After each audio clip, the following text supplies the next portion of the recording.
बड़े शहरों की तर्ज पर अब आपके शहर गिरिडीह में पहली बार एक ही छत के तले भारत के दो बड़े ब्रांड। अब दो ब्रांड्स के लजीज व्यंजनों का लुत्फ उठाइए। आपके अपने मोमो मैजिक कैफे और इंडियन मसाला मैजिक फैमिली रेस्टोरेंट में नेपाल, दार्जिलिंग और दिल्ली के बेहतरीन शेफ के द्वारा हमारे यहाँ तैयार होते हैं कई क्वालिटी और वैरायटीज के मोमोज व लजीज व्यंजन। तो देर किस बात की है, आइए अपनी फैमिली के साथ और लुत्फ उठाइए स्वादिष्ट इंडियन और चाइनीज खाने का। पता मेन रोड, पुराना टेलीफोन एक्सचेंज के सामने, near Tarco telecom, Giridih. Free home delivery की व्यवस्था। संपर्क करें 6207525520 और 9576781111 पर। नोट: बर्थडे, किटी और एनिवर्सरी पार्टी सहित विशेष मौकों पर स्पेशल डिस्काउंट की व्यवस्था। नमस्कार, आप देख रहे हैं शहर का लोकप्रिय न्यूज चैनल न्यूज लाइन और दिन भर की तमाम छोटी बड़ी खबरों के साथ मैं हूं अंजलि सिंह। विस्तार की खबरों की ओर बढ़ने से पहले नजर डालते हैं आज के हेडलाइंस पर। Ganpati solar Exide Amaron Maximo Genus battery और इन्वर्टर में 5 साल तक की गारंटी देता है। हमारे यहाँ सभी प्रकार के सोलर उत्पाद उपलब्ध है।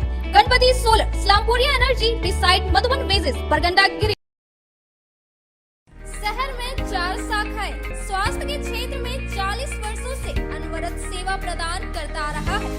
आपका कविता मेडिकल आपके बेहतर स्वास्थ्य की कामना करता है।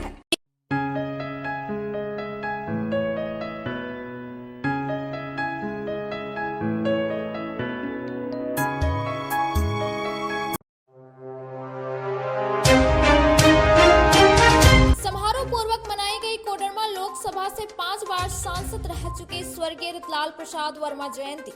रितलाल वर्मा चौक पर उनकी आदमकद प्रतिमा का हुआ अनावरण। केंद्र मंत्री सहित कई नेता हुए कार्यक्रम में शामिल।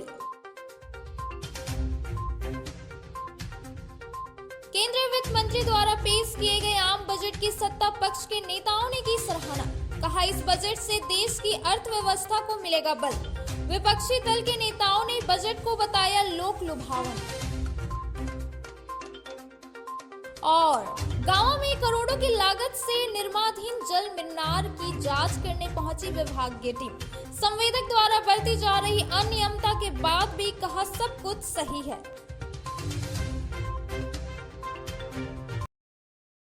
अब खबरें विस्तार से। कोडरमा लोकसभा से 5 बार प्रतिनिधित्व कर चुके स्वर्गीय रितलाल वर्मा का 85वां जयंती बुधवार को समारोहपूर्ण मनाई गई, जिसमें भाजपा के केंद्रीय मंत्री सहित कई नेता शामिल हुए और रितलाल वर्मा चौक पर आदमकद प्रतिमा का अनावरण किया। कोडरमा के भूतपूर्व सांसद रितलाल प्रसाद वर्मा के 50वीं जयंती बुधवार को गिरिडीह में समारोह पूर्वक मनाई गई। इस मौके पर रितलाल प्रसाद वर्मा विचार मंच ने शहर के डीडीसी आवास के बाहर उनकी आदमकद प्रतिमा का अनावरण करने के साथ ही झंडा मैदान में जनसभा का आयोजन किया। जनसभा से पूर्व मंच की ओर से शहर में जुलूस निकाला गया, जिसमें काफी संख्या में कुशवाहा समाज के लोग शामिल हुए। यूं कहा जाए कि प्रतिमा अनावरण के बहाने कुशवाहा समाज ने शहर में शक्ति प्रदर्शन किया। समाज के अधिकारी से लेकर कई महत्वपूर्ण चेहरे झंडा मैदान से निकले जुलूस में शामिल हुए थे।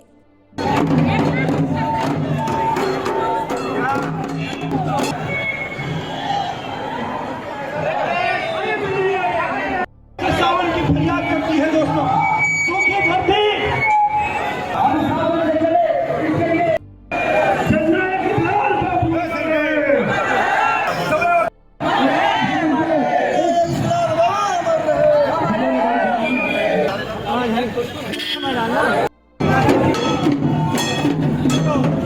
समारोह की शुरुआत डीडीसी आवास के बाहर लगे भूतपूर्व सांसद स्वर्गीय रितलाल प्रसाद वर्मा की आदमकद प्रतिमा का अनावरण कर किया गया, जिसमें केंद्रीय मंत्री अन्नपूर्णा देवी, भाजपा विधायक दल के नेता बाबूलाल मरांडी, भाजपा के प्रदेश अध्यक्ष राज्यसभा सदस्य दीपक प्रकाश, सदर विधायक सुदिव्य कुमार सोनू, जम्मू विधायक केदार हाजरा, भूतपूर्व सांसद के बेटे प्रणव वर्मा, उनकी धर्मपत्नी चंपा देवी, पूर्व विधायक निर्भय साहबादी, जेएमएम नेता और पूर्व विधायक जयप्रकाश वर्मा, पूर्व विधायक लक्ष्मण स्वर्णकार, लक्ष्मण सिंह, कांग्रेस नेत्री मंजू कुमारी, जीप अध्यक्ष मुनिया देवी, डिप्टी मेयर प्रकाश सेठ और शशि भूषण मेहता सहित कई गणमान्य शामिल हुए।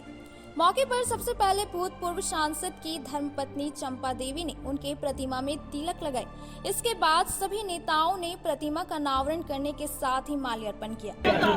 अरे थोड़ा सा इधर में घुसेंगे तभी तो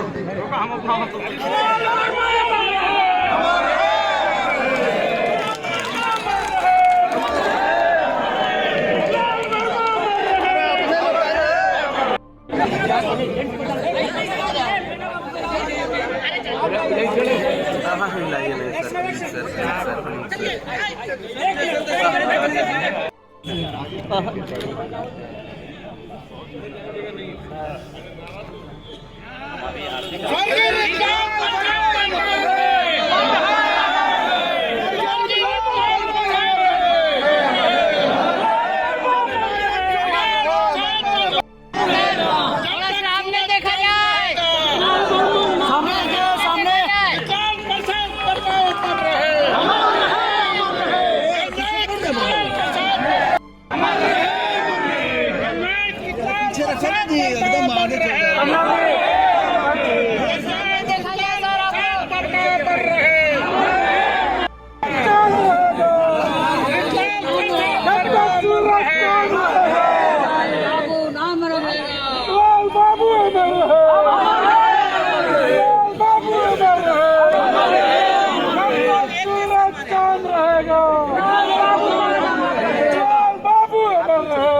आगे बढ़ते रहिए आप लोग,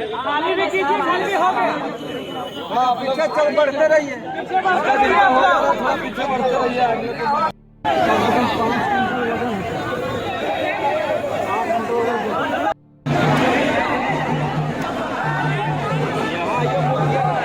प्रतिमा अनावरण के बाद झंडा मैदान में जनसभा का आयोजन किया गया। सभा को संबोधित करते हुए केंद्रीय शिक्षा राज्य मंत्री अन्नपूर्णा देवी ने कहा कि लंबे वर्षों से जो सपना कोडरमा लोकसभा क्षेत्र और गिरिडीह की जनता ने देखी थी वह आज साकार हुआ है।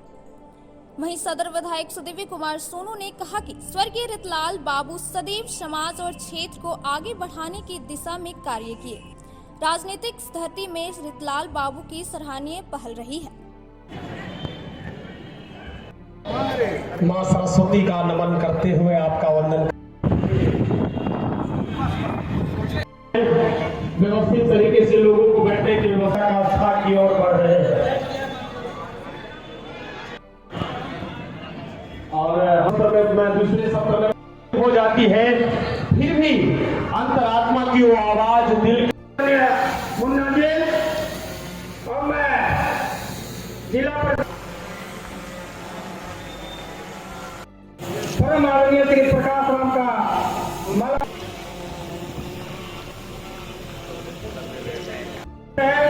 और अपना बहुमूल्य समय निकालकर हम सबों के बीच आए। जोरदार तालियों से स्वागत हो।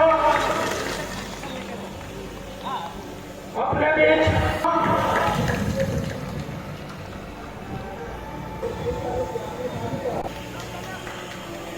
जोरदार तालियों से स्वागत हो। अपने बीच गांडे के पूर्व विधायक हम सबों के मार्ग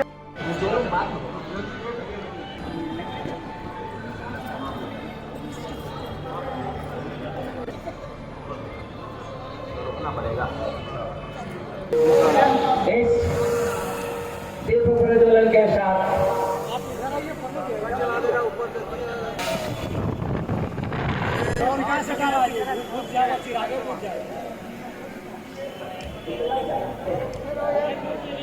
इस मंच की ओर से हार्दिक अभिनंदन। उस दीपक के लिए जनता का खुद है, रोशनी किसी और को देता है, ऊर्जा किसी और को प्रदान करता है।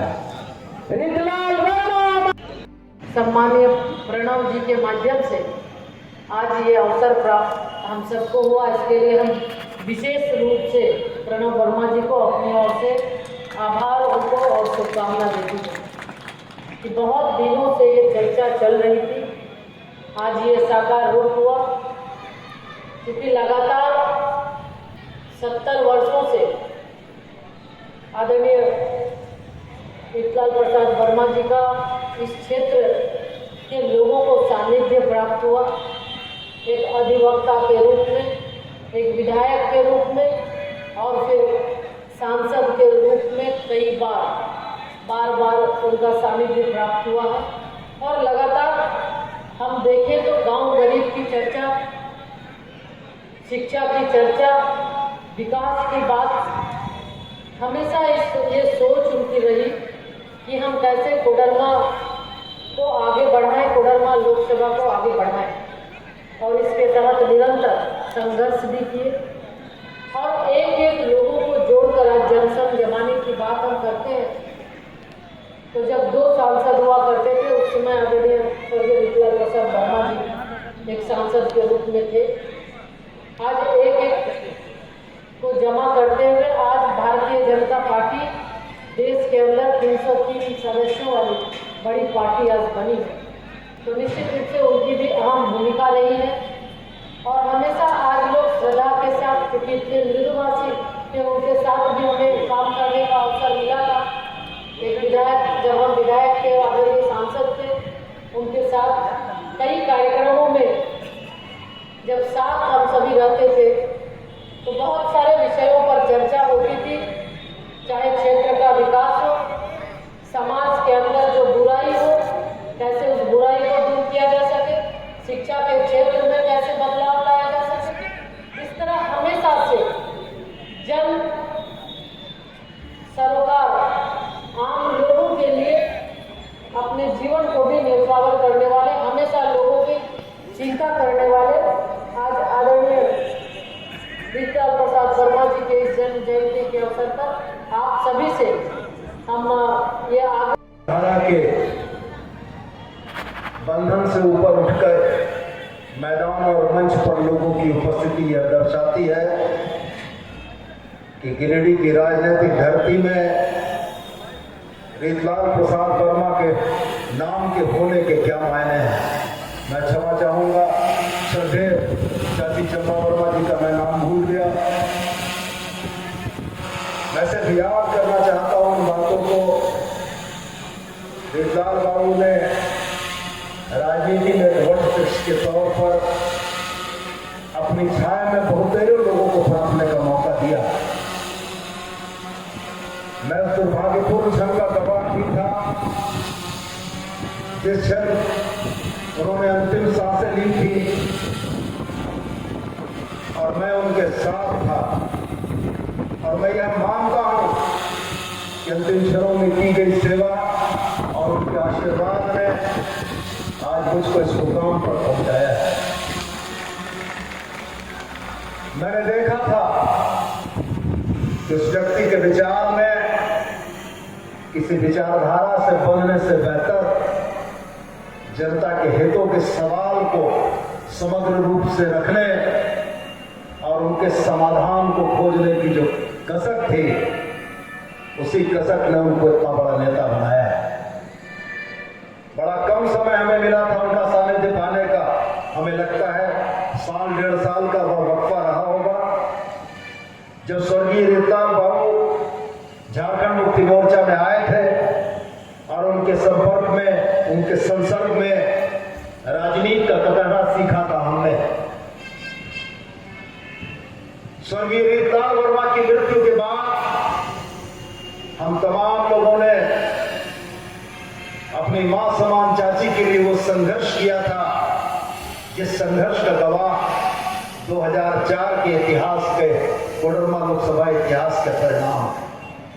यहां बैठे हुए बहुत सारे लोग 2004 के उस चुनाव में मेरे साथ थे, जिन लोगों ने देखा था कि कितनी सीमित संसाधनों के साथ हम लोग रीतलाल बाबू की विरासत बचाने के लिए संघर्ष कर रहे थे।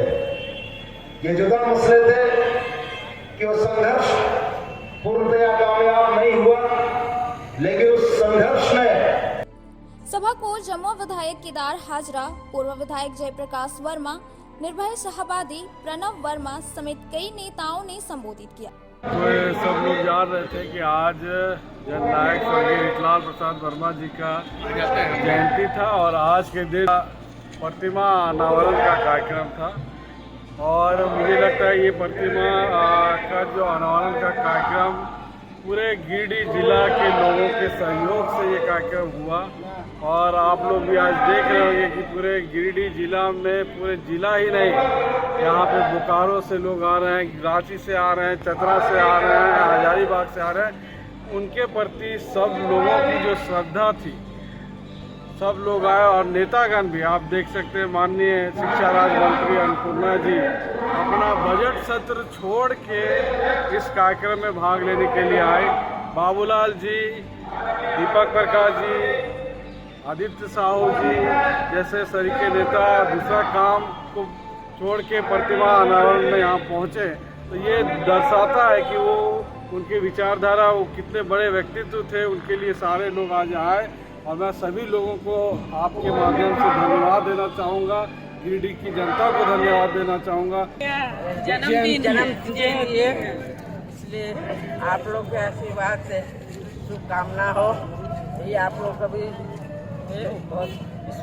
वहीं मौके पर हुस्नाबाद के पूर्व विधायक श्री पूजन कुशवाहा, जयप्रकाश भाई पटेल, कुशवाहा संघ के प्रदेश अध्यक्ष हकीम प्रसाद महतो, दिगंबर प्रसाद दिवाकर, मुन्ना कुशवाहा, कुशवाहा संघ के जिला अध्यक्ष इंद्र नारायण वर्मा समेत समाज के सैकड़ों लोग मौजूद थे। केंद्रीय वित्त मंत्री निर्मला सीतारमण द्वारा बुधवार को संसद में वर्ष 2023-2024 का आम बजट प्रस्तुत किया गया।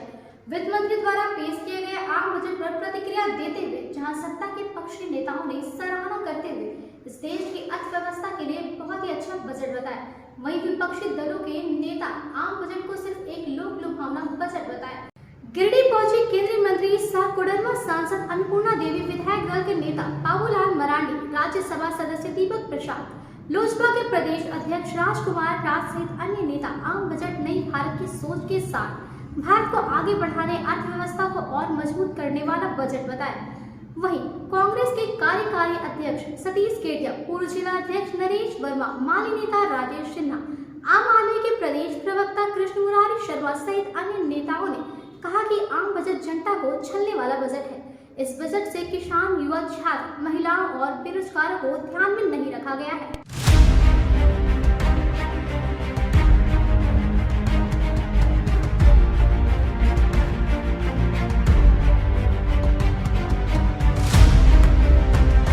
इस बजट में आम आदमी पर विशेष ध्यान दिया गया है। ऐसे भी हमेशा से भारतीय जनता पार्टी का यह लक्ष्य भी रहा है, आम लोगों को साथ लेकर चलना। और इसमें हम देखें तो जो मध्यम वर्गीय जो बात करते हैं, तो निश्चित रूप से इसमें इनकम टैक्स में के स्लैब में भी 7 लाख तक का ये किया गया। जो आमदनी 5 लाख तक में पहले था, लगता था टैक्स, इस बार 7 लाख किया गया है। तो इससे बहुत बड़ी राहत जो नौकरी करने वाले उनके लिए बहुत बड़ी राहत इसमें मिलेगी। इसके साथ ही साथ हर क्षेत्र में, कृषि के क्षेत्र में हो, शिक्षा के क्षेत्र में हो या आधारभूत संरचना के क्षेत्र में हो, रेलवे, हाईवेज, हर एक क्षेत्र में बढ़ावा दिया गया है। और जब आधारभूत संरचना का विकास होगा तो निश्चित रूप से लोगों को रोजगार के साथ साथ देश की तरक्की, देश की उन्नति उसी से होगी। तो हर एक वर्ग को ध्यान में रखते हुए ये बहुत ही संतुलित और आम जन के लिए ये जनोपयोगी।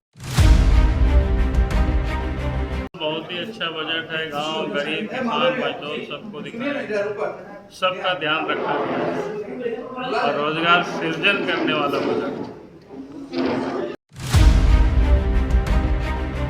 संतुलित, और हम कह सकते हैं कि प्रधानमंत्री नरेंद्र मोदी जी का ये बजट जो पेश की निर्मला सीतारमण जी ने, वो गांव, गरीब, किसान, मजदूर, नौजवान को केंद्र बिंदु बना करके ये बजट रखा गया है। जहाँ पर हम कह सकते हैं एग्रीकल्चर सेक्टर में विशेष रूप से ध्यान दिया गया है। तो एमएसएमई में जो हमारे मध्यम वर्ग के उद्योगपति हैं एमएसएमई सेक्टर में, प्रधानमंत्री जी ने इस बजट में ऐसे प्रावधान किए गए हैं जैसे स्पेशल पैकेज की बात। दूसरा उसमें उल्लेख किया गया है कि उसमें कोविड के कालखंड में जो हमारे एमएसएमई के लोग थे, जो परेशान थे, जो आर्थिक रूप से पिछड़ गए थे, वैसे लोगों को रिलीफ देने की भी बात की गई है। और जहाँ पर पर्यावरण का सवाल है, उस सवाल पर भी पूरी तरह से बजट संतुलित है। जहाँ पर कम्युनिकेशन, जिसको ट्रांसपोर्टिंग सिस्टम की बात हम कहते हैं, उस पर भी विशेष ख्याल दिया गया है। सड़क की इंफ्रास्ट्रक्चर, रेलवे, साथ साथ हम कह सकते हैं कि एयरपोर्ट्स, नए 50 एयरपोर्ट बनाने की भी बात की गई है। हेल्थ सेक्टर पर विशेष रिसर्च और उसमें बनाने की बात हुई। 157 मेडिकल कॉलेज में, उसमें नर्सिंग हॉस्पिटल्स खोले जाएंगे और नर्सिंग सेंटर खोले जाएंगे। यूथ के रोजगार की सृजन की उसमें व्यवस्था की गई है। और तो और अगर हम कहें झारखंड के क्षेत्र में, तो एकलव्य विद्यालय जो आदिवासी समाज के शिक्षा के लिए, आदिवासी बच्चों के शिक्षा के लिए जो था, उसमें 38,800 शिक्षकों की बहाली होगी। यह तो झारखंड के लिए एक नई और अच्छी पहल है। आदिवासी, पिछड़े वर्ग और खास करके एससी समाज के लोगों को विशेष प्रावधान किए गए, इसलिए ये बजट सराहनीय है। और हम कह सकते हैं दुनिया का 5वां सबसे बड़ी अर्थव्यवस्था, जो आने वाले वर्ष में जो विकास का दर है वो 7% होने वाला है। यह एक ऐतिहासिक है, जबकि दुनिया की अर्थव्यवस्था बेहाल है और भारत की अर्थव्यवस्था अच्छी ही नहीं है, बल्कि और बेहतर है दुनिया के कई देशों के। अमृतकाल का पहला बजट 2023-24 एक लोक कल्याणकारी बजट है।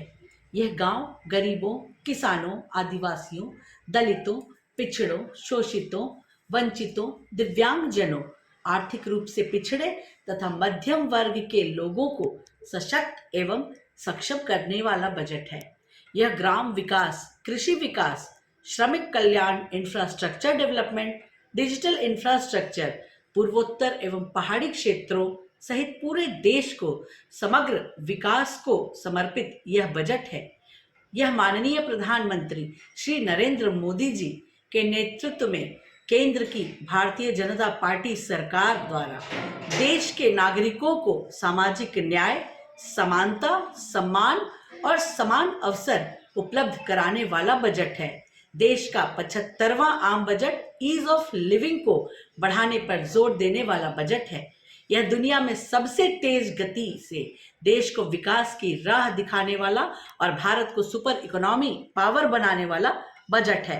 ऐसे सर्वस्पर्शी, सर्वसमावेशी एवं देश के जन जन और हर क्षेत्र के सर्वांगीण कल्याण के प्रति समर्पित आम बजट के लिए मैं प्रधानमंत्री माननीय नरेंद्र मोदी जी, वित्त मंत्री श्रीमती निर्मला सीतारमण जी एवं आपकी पूरी टीम को मैं शालिनी वैश्कियार पार्टी के करोड़ों कार्यकर्ताओं की ओर से बधाई देती हूं और उनका हार्दिक अभिनंदन करती हूं। देश के प्रधानमंत्री के नेतृत्व में महिला वित्त मंत्री निर्मला सीतारमण जी ने आज एक संतुलित बजट दिया है, जो देश के लिए आज के हालात में बहुत ही अच्छी बजट कही जाएगी।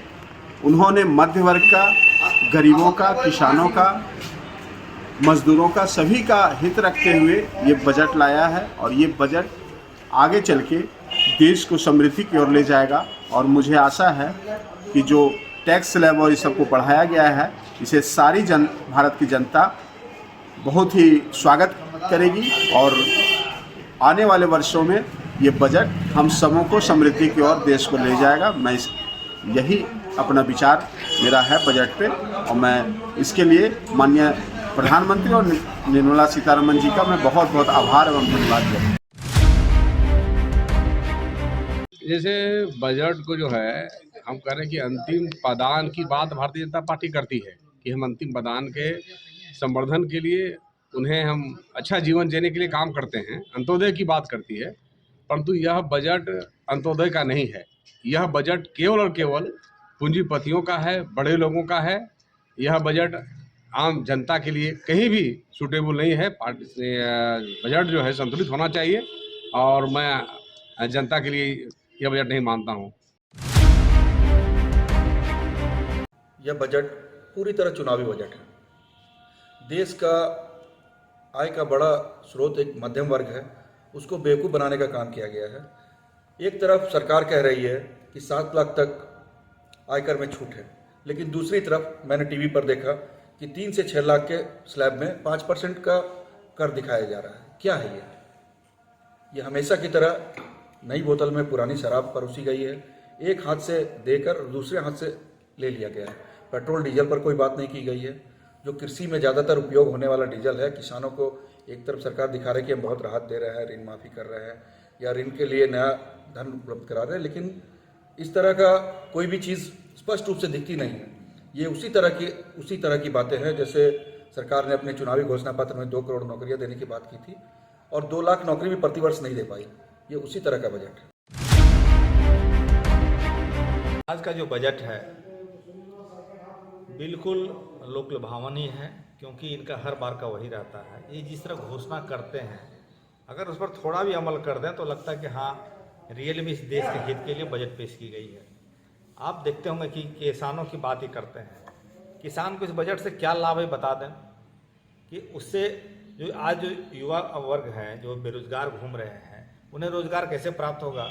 ये स्कीम बताते हैं युवाओं को ऐसे रोजगार मिलेगा, इस बजट से ऐसे मिलेगा, लेकिन युवाओं को रोजगार का अवसर देने के लिए कर क्या रहे हैं।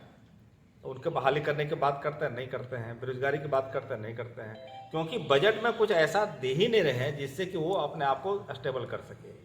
इसलिए ये बजट सिर्फ लोक लुभावन है, क्योंकि इनका चुनावी वर्ष सामने आ रहा है, इसलिए इस तरह का दिखाने का काम करते हैं। इन हकीकत में बजट से किसी को कोई लाभ नहीं होने जा रही है, वैसे स्थिति बनी रही।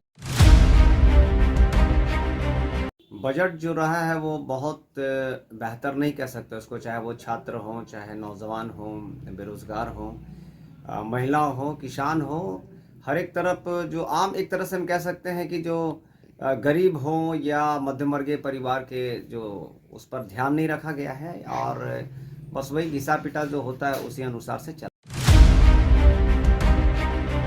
आज संसद में वित्तीय वर्ष 2023-24 का देश का आम बजट वित्त मंत्री निर्मला सीतारमण जी के द्वारा पेश किया गया। लेकिन बजट में किसानों और नौजवानों के लिए कुछ खास नहीं है। ऐसा इसलिए मैं बोल रहा हूं कि एमएसपी को कैसे दोगुना किया जाता, उसका प्रावधान किया जाता बजट में। वित्तीय वर्ष 2023-24 में कितने नौजवानों को सरकार रोजगार दे रही है, नौकरियां दे रही है, इसका प्रावधान किया जाता। तो ऐसा कुछ नहीं है। सरकार कह रही है कि देश में प्रति व्यक्ति आय जो है दोगुना हो गया है, सालाना 1,97,000 रुपया हो गया है।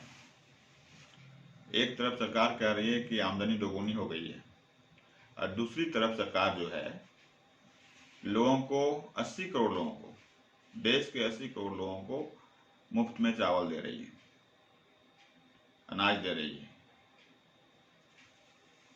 सरकार महंगाई पर, जो महंगाई है अभी, उसके लिए बजट में कोई प्रावधान नहीं किया है। केंद्र की मोदी सरकार के द्वारा आज जो बजट पेश किया गया है, मुझे लगता है कि इस देश की जनता जिस तरह से अभूतपूर्व तरीके से महंगाई और देश के युवा बेरोजगारी की मार झेल रहे हैं, देश के किसानों को जो अपेक्षाएं थी, देश के मजदूर जो हर तरह से रोजगार और कम मजदूरी की समस्या झेल रहे हैं, इस परिस्थिति में सरकार का ये बजट बिल्कुल ही नाकाफी है और एक तरह से नए सिरे से इस देश को झांसा देने के लिए पेश किया गया है। जहां तक मध्य वर्ग को राहत देने की जो तथाकथित बातें की जा रही हैं, तो इस बढ़ी हुई महंगाई ने मध्य वर्ग का भी जीना दुभर कर दिया है। ऐसे में जो टैक्स में राहत देने की बात हो रही वह भी बिल्कुल नाकाफी है। तो हमें लगता है कि कुल मिलाकर के यह बजट इस देश के किसान, मजदूर, देश के युवा, महिलाएं, किसी भी वर्ग के लिए या नौकरी पेशा करने वाले लोग, ठेका मजदूर, कॉन्ट्रैक्ट बेसिस पर काम करने वाले जो कॉन्ट्रैक्ट लेबर हैं, उन तमाम लोगों के लिए ये बजट एक बिल्कुल निराशा का बजट है और इस बजट से इस देश का कुछ भी भला होने वाला नहीं है। अब इस देश के लोगों को इस सरकार से मुक्ति पाने के बाद ही कुछ हो सकता है। आज माननीय मंत्री श्रीमती निर्मला सीतारमण जी ने लोकसभा में बजट पेश की। यह बजट किसानों के हित में बिल्कुल नहीं है इस बजट से किसानों को किसी प्रकार का लाभ नहीं होने वाला है। यह बजट पूंजीपतियों के लिए है, धनाढ्यों के लिए है। इस बजट से अमीर और अमीर होगा, गरीब और गरीब होगा।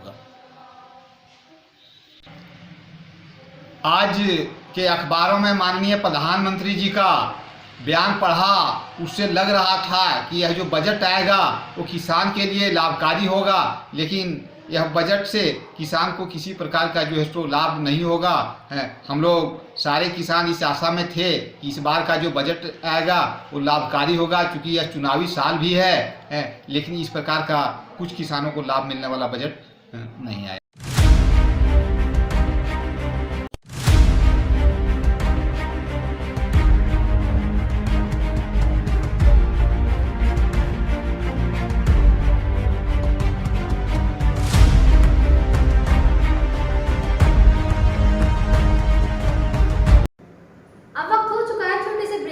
टाउन थाना के पीछे धरियाडीह में स्थित ओपन माइंड बिरला स्कूल अब ओपन माइंड वर्ल्ड स्कूल के नाम से जाना जाएगा। सीबीएसई द्वारा मान्यता प्राप्त इस विद्यालय में प्ले ग्रुप से 10+2 तक की पढ़ाई होती है। इस विद्यालय में trained and experience teacher, quality education, smart classes, physics, chemistry and biology lab, advance computer lab, air conditioned classroom के अलावा सीसीटीवी कैमरा और आरओ वाटर की व्यवस्था है। यहाँ के विशाल प्लेग्राउंड में judo, karate, martial art, pistol shooting, rifle shooting, तलवारबाजी, आर्चरी, स्केटिंग, हॉर्स राइडिंग सिखाया जाता है। साथ ही यहाँ योगा, डांस व संगीत की भी शिक्षा दी जाती है। इस विद्यालय में हॉस्टल की सुविधा है और साथ ही एसी व नॉन एसी ट्रांसपोर्ट की फैसिलिटी भी उपलब्ध है। प्रिंसिपल ममता शर्मा के नेतृत्व में यहाँ के छात्रों का बहुमुखी विकास हो रहा है। 10+2 में साइंस, आर्ट्स व कॉमर्स के लिए नामांकन जारी है। ज्यादा जानकारी के लिए स्कूल कार्यालय में संपर्क करें। पता टाउन थाना के पीछे, धरियाडीह, गिरिडीह।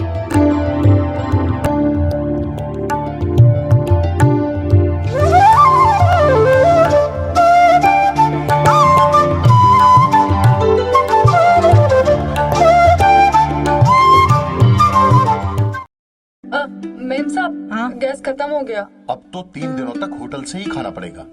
ना कहीं से कुछ मंगवाना पड़ेगा और ना ही कहीं जाना पड़ेगा। बस एक नंबर डायल करना पड़ेगा। तो अभी दरवाजा खोलना पड़ेगा। हाँ। Madam, Indira gas always on time. ज्यादा चले, हर जगह मिले, कम दाम में और 4 साइज में।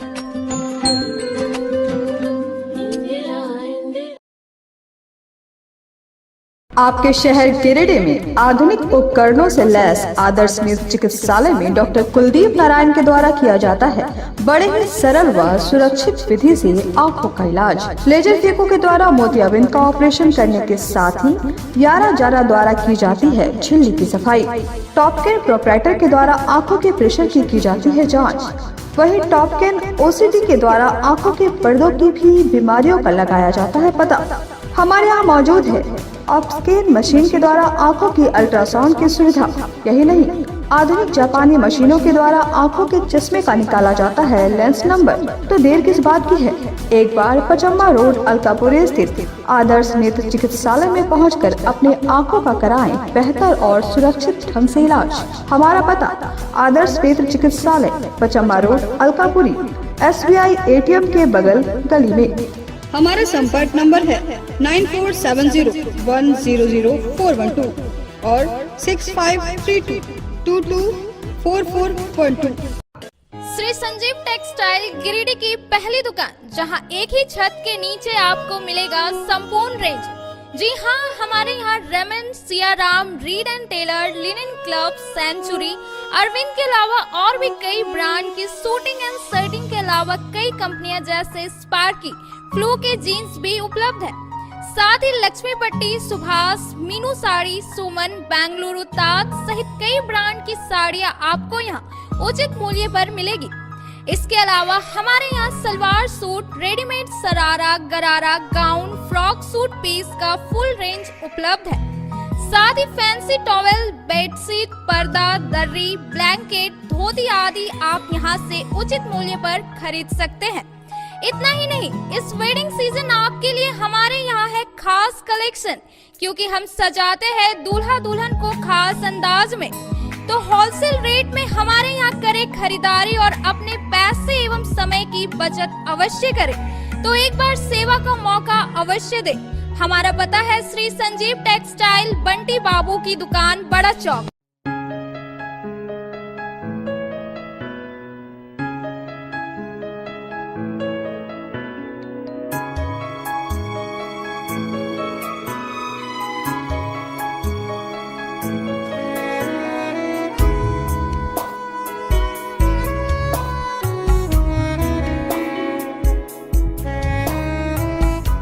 Giridih college road railway bridge के समीप स्थित पावित्री हॉस्पिटल जिले भर में लोगों को बेहतर चिकित्सीय सेवा प्रदान कर रही है। यहाँ गिरिडीह के जाने माने प्रसिद्ध व अनुभवी हड्डी व नस रोग विशेषज्ञ डॉक्टर रितेश सिन्हा की निगरानी में हड्डी फ्रैक्चर, नस रोग आदि का बेहतर इलाज किया जाता है। तो हमारा पता याद रखें, Pavitri hospital, college road, railway bridge के समीप, सीहोडी, गिरिडीह।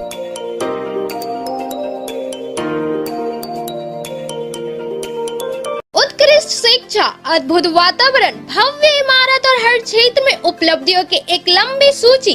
जी हाँ, झारखंड के सर्वश्रेष्ठ स्कूलों में उन्नत प्रौद्योगिकी सुविधाओं के साथ सीबीएसई बोर्ड द्वारा मान्यता प्राप्त सलूजा गोल्ड इंटरनेशनल स्कूल में क्लास नर्सरी से स्टैंडर्ड 12 तक की पढ़ाई होती है। इस विद्यालय में highly qualified and professional teacher, top quality education, very cool environment, Apple education program, modern science lab, math lab, robotics lab, suited out zone, computer classes, music classes, boarding and green campus, rich library, art in class, swimming classes, large playground for school, top classes, auditorium for cultural activity, साथ ही day boarding and hostel ultra modern facility. हमारा पता है Saluja gold international school, NH 114, Motileda, Giridih. Shri Vishwanath nursing home Giridih का multi speciality hospital है। इस hospital में doctor SK Tokaniya general surgery एवं लैप्रोस्कोपी, यूरोलॉजी, स्त्री रोग, हड्डी रोग विशेषज्ञ, doctor Neeraj Tokaniya general and laparoscopy surgeon एवं senior resident depart urology, Apollo hospital Mumbai के द्वारा मरीजों का इलाज किया जाता है। इस नर्सिंग होम में आयुष्मान भारत मुख्यमंत्री जन आरोग्य योजना के तहत एक परिवार को 5 लाख रुपए तक का मुफ्त स्वास्थ्य बीमा दिया जा रहा है। इस योजना के तहत श्री विश्वनाथ नर्सिंग होम में इलाज की सुविधा उपलब्ध है। इस नर्सिंग होम में ICU की सुविधा भी उपलब्ध है। यहाँ मलेरिया, टाइफाइड, प्रसव, हाइड्रोसिल, हर्निया, अपेंडिक्स, बावसील, गोल्ड ब्लैडर, स्टोन, पेट का कैंसर, किडनी का पथरी, बच्चेदानी का ऑपरेशन यानी कि सभी तरह का इलाज और ऑपरेशन किया जाता है। इसके अलावा यहाँ बंध्याकरण का ऑपरेशन मुफ्त में किया जाता है एवं लाभुकों को 1000 रुपए और सहिया को 200 रुपए का भुगतान बैंक अकाउंट के माध्यम से किया जाता है। नर्सिंग होम का पता श्री विश्वनाथ। ब्रेक के बाद आप सभी दर्शकों का स्वागत है। सदर प्रखंड के तीगोजोरी गांव में भाकपा माले की एक बैठक हुई, जिसमें काफी संख्या में ग्रामीण शामिल हुए। बैठक में मुख्य रूप से स्थानीय जनसभाओं के साथ साथ अधिवेशन तैयारी को लेकर चर्चा की गई। सदर प्रखंड के सेनादोनी पंचायत अंतर्गत तीगोजोरी गांव में भाकपा माले के द्वारा एक बैठक का आयोजन किया गया। बैठक में भाकपा माले के आगामी महाधिवेशन को सफल बनाने सहित कई स्थानीय जन सवालों पर संघर्ष शुरू करने के मुद्दे पर चर्चा की गई। बैठक में मौजूद भाकपा माले नेता सह अखिल भारतीय किसान महासभा के प्रदेश उपाध्यक्ष राजेश यादव के सामने स्थानीय ग्रामीणों ने अपनी समस्याओं को भी रखा। विशेषकर गांव में पेयजल की गंभीर समस्या, भूमिहीनों के लिए जमीन सहित राशन तथा बकाया बिजली भुगतान में गरीबों की असमर्था आदि मुद्दों पर चर्चा हुई। भाकपा माले जिंदाबाद, जिंदाबाद, जिंदाबाद। भाकपा माले जिंदाबाद, जिंदाबाद, जिंदाबाद। मजदूर किसान एकता जिंदाबाद, जिंदाबाद, जिंदाबाद। मजदूर किसान गरीब आदिवासियों पर शोषण करना बंद करो, बंद करो, बंद करो। गरीब आदिवासियों पर शोषण करना बंद करो, बंद करो, बंद चलेगी। वन विभाग की मनमानी नहीं चलेगी, नहीं चलेगी, नहीं चलेगी। बैठक को संबोधित करते हुए भाकपा माले नेता सह अखिल भारतीय किसान महासभा के प्रदेश उपाध्यक्ष राजेश यादव ने कहा कि जातिवाद ने जनता के हक अधिकार की लड़ाई को कूंद कर क्षेत्र के विकास को भी प्रभावित किया है। जाति मजहब के नाम पर वोट लेने वालों के क्षेत्र की उपेक्षा कर गरीब मजदूर किसानों को महज वोट का मोहरा बनाकर रख दिया है।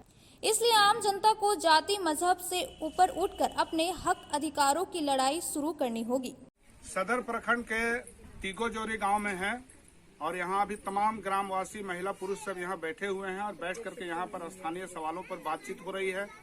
अभी ये बात यहाँ उभर करके सामने आई है कि 3 साल पहले जब चुनाव हो रहे थे उस समय बढ़ चढ़ करके ये वादा किया गया था कि गरीबों को बकाया बिजली बिल का जो बोझ है उसको खत्म किया जाएगा, बिजली बिल माफ किया जाएगा। लेकिन 3 साल होने के बावजूद भी बकाया बिजली बिल माफ नहीं हुआ है। स्थिति ये है कि प्रत्येक घर पर 10,000, 15, 20, 25 लेकर के 40-45 हजार रुपए तक बिजली बिल बकाया है और हर महीने उस बकाया बिजली के साथ में ब्याज भी जुड़ते जा रहा है। और गरीबों की हालत ये है कि उनकी कमाई का कोई निश्चित जरिया नहीं है और वे किसी भी हालत में वो बकाया बिजली बिल देने में असमर्थ है। दूसरी बात यह भी देखने में आई है कि गरीबों के परिवार बढ़ रहे हैं। बहुत से गरीबों को पहले जो सरकारी आवास मिले थे, प्रधानमंत्री आवास, अभी उसका नाम है, पहले कुछ और आवास नाम हुआ करता था, जो भी आवास उनको मिला, आज प्रत्येक गरीब के घर में सदस्य की संख्या, परिवार की संख्या बढ़ गई है, लेकिन अभी भी वो उसी पुराने घर पर निर्भर है। इसलिए यह भी एक मांग उठ रही है कि जिस तरह से बकाया बिजली बिल माफ किया जाए, उसी तरह से गरीबों को अभी के मौजूदा परिवार की स्थिति के अनुसार प्रत्येक परिवार के पीछे एक आवास उनको स्वीकृत किया जाए। लेकिन सच्चाई यह है कि सबों का आवास की बात तो दूर, जिनको भी जो आवास आता है वो भी बिना पैसे के उनको मिलता नहीं है। और आवास बनाने के नाम पर जो मनरेगा की मजदूरी आती है 15-17 हजार रुपया, वो पैसा भी अधिकांश मजदूर बताते हैं कि उनको नहीं मिल रहा है। तो ये सारे सवालों पर यहाँ पे बात हुई है और कई लोगों ने यह भी बताया है कि वो अपना जमीन संबंधी काम लेकर के जब अंचल में जाते हैं तो हर काम के बदले उनसे पैसा मांगा जाता है।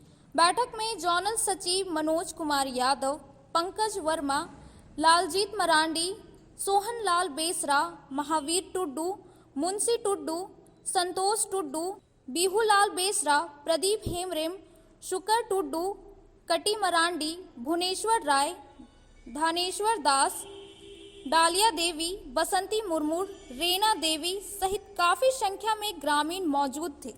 हम लोग जंगल में रहते हैं, वहाँ जमीन किसी को पास नहीं, पट्टा भी बनना चाहिए, रोड नहीं है, रोड भी टूटा फूटा वो भी बनना चाहिए, सभी चीज का कुछ यहाँ व्यवस्था। मेरा घर में, मेरा गांव में, मेरा गली में, मेरा गली में उस प्रकार से पहले तो वीडियो में सीडियो बहुत देखते थे, व्हाट्सएप का ये हुक्म मिलेगा, ये पावर मिलेगा, उस प्रकार से उस तरह से ना हुक्म मिलता है, ना पावर मिलता है, ना कुछ मिलता है, तब कुछ काम करते हैं। ये तो हम लोग गरीब को विकास, ना किसी का, बुजुर्ग लोग को वृद्धा पेंशन मिलता है, ना राशन मिलता है, इस तरह तो हमको तो अच्छा नहीं लग रहा है। बिना जमीन के हम है सर, हम लोग कभी जमीन में नहीं है, घर में थोड़ा घर दूर है, खाली आंगन में भर, आंगन वो नहीं निकलता है, और उसमें 3 बेटा है और 3 बेटा के घर बने तो वो में बहुत साखर हो जाए। गांडे में टीम जेजे के द्वारा बुधवार को जरूरतमंद के बीच मच्छरदानी का वितरण किया गया। टीम जेजे के इस कार्य में स्थानीय जनप्रतिनिधियों ने भी सहयोग किया। गांडे प्रखंड के चपरा एवं 10 पंचायत में टीम जेजे के संस्थापक जुगनू जयंत सिन्हा के निर्देशानुसार सदस्यों के द्वारा जरूरतमंदों के बीच मच्छरदानी का वितरण किया गया। इस दौरान गांडी प्रमुख राजकुमार पाठक, पंचायत समिति सदस्य श्याम पाठक, समाज सेवी अरुण पाठक सहित कई लोगों ने जेजे टीम के इस कार्य में सहयोग किया। मौके पर सदस्यों के बीच टीम जेजे का टी-शर्ट का भी वितरण किया गया।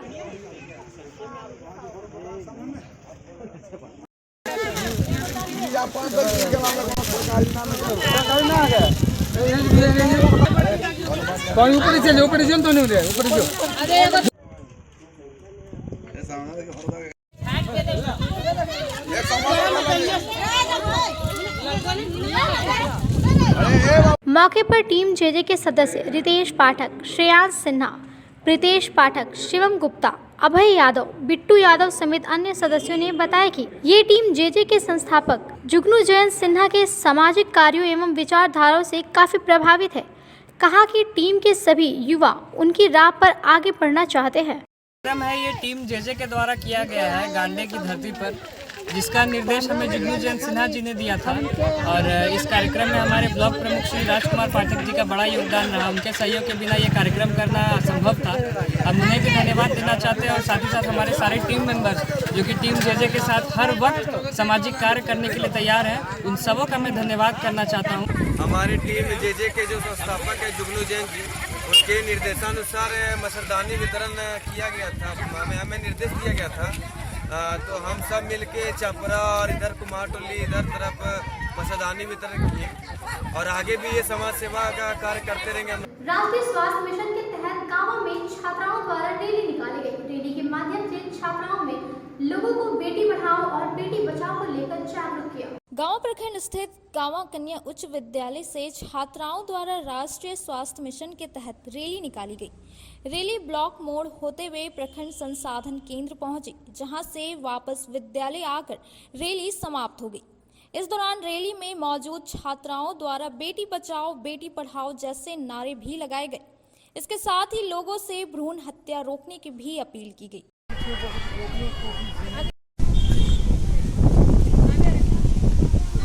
घर घर अलख जगाए, कन्या संतान को गले लगाए।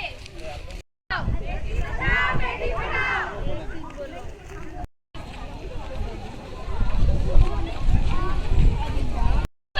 बेटी बचाओ को गले लगाए। नारी तू ही घर का गहना।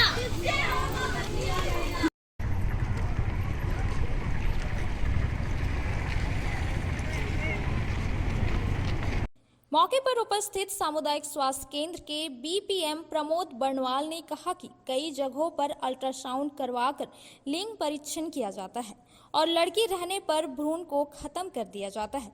इसे रोकने के लिए कानून भी बनाया गया है। राष्ट्रीय स्वास्थ्य मिशन के तहत बच्चियों द्वारा रैली निकालकर लोगों को इसके प्रति जागरूक किया जा रहा है, जिससे भविष्य में भ्रूण हत्या जैसी कुरीतियां किन्हीं के द्वारा नहीं किया जाए।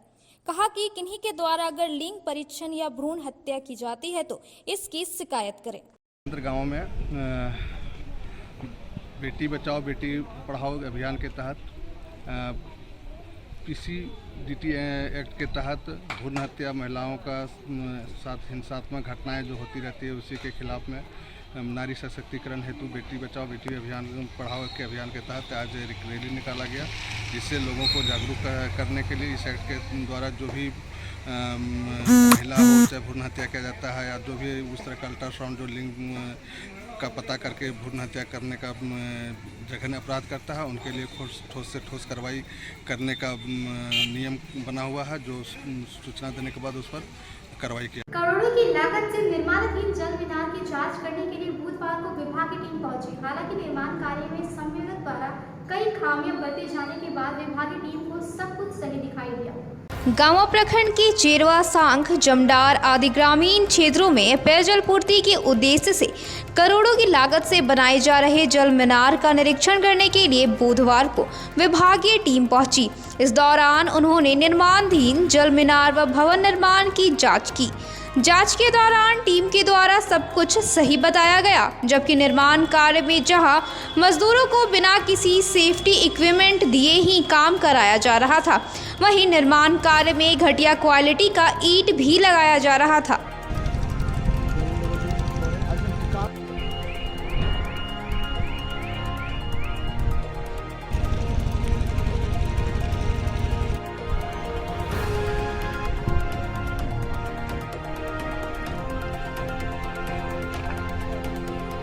मौके पर PHED के एग्जीक्यूटिव इंजीनियर मोहम्मद रियाज आलम ने बताया कि जांच में सब कुछ सही पाया गया है। निर्माण कार्य में किसी तरह की कोई गड़बड़ी देखने को नहीं मिली है। हालांकि मजदूरों द्वारा सेफ्टी इक्विपमेंट के प्रयोग नहीं किए जाने के सवाल पर उन्होंने कहा कि संवेदक को इसके लिए निर्देशित किया गया है। वहीं भवन निर्माण कार्य में प्रयोग किए जा रहे 3rd ग्रेड ईंट के बारे में उन्होंने कहा कि ईंट ठीक ही लग रहा है, हालांकि इसकी क्वालिटी टेस्टिंग के बाद ही पता चल सकेगा। अभी साइट इंस्पेक्शन करने हम आए थे। शेरवा वाटर सप्लाई स्कीम ये है, यहाँ से एक टंकी है और इसका काम चल रहा है, आप देख ही रहे हैं काम चल रहा है, काफ़ी रफ्तार में काम चल रहा है। समझते हैं कि इसका टाइम ऑफ कंप्लीशन अप्रैल 2024 में है, लेकिन उससे पहले हम लोग पानी चालू कर देंगे। तो इसका पाइप बिछाने का काम पाइप बिछाने का काम करीब 70% हो गया है, 30% रॉ वाटर राइजिंग में जो इंटेक वेल बन रहा है, मैंने नदी किनारे वहाँ से पाइप आना है तो बाद में मान लिया कुछ ज़रूरत पड़ गई तो शिफ्ट किया जाता है पाइप को, वो डिपार्टमेंट शिफ्ट करता है उसको, तो शिफ्ट हो जाए, उसमें कोई प्रॉब्लम नहीं है। ये काम वो अच्छा चल रहा है और हम सेटिस्फाइड इसका काम से इसका है, और काम गुणवत्तापूर्ण चल रहा है काम, कोई प्रॉब्लम नहीं। मजदूरों को एक्शन देते हैं अभी हम, सेफ्टी बगैर सेफ्टी नहीं करना है काम, ऐसा तो नहीं दिख रहा है हमको, इसमें देख सकते हैं आप भी जो क्वालिटी है तो ठीक लग रहा है देखने में क्वालिटी, अब तो चेक कराने की चीज़ है, आप करें तो चेक कराने की चीज़ है। आज के अंत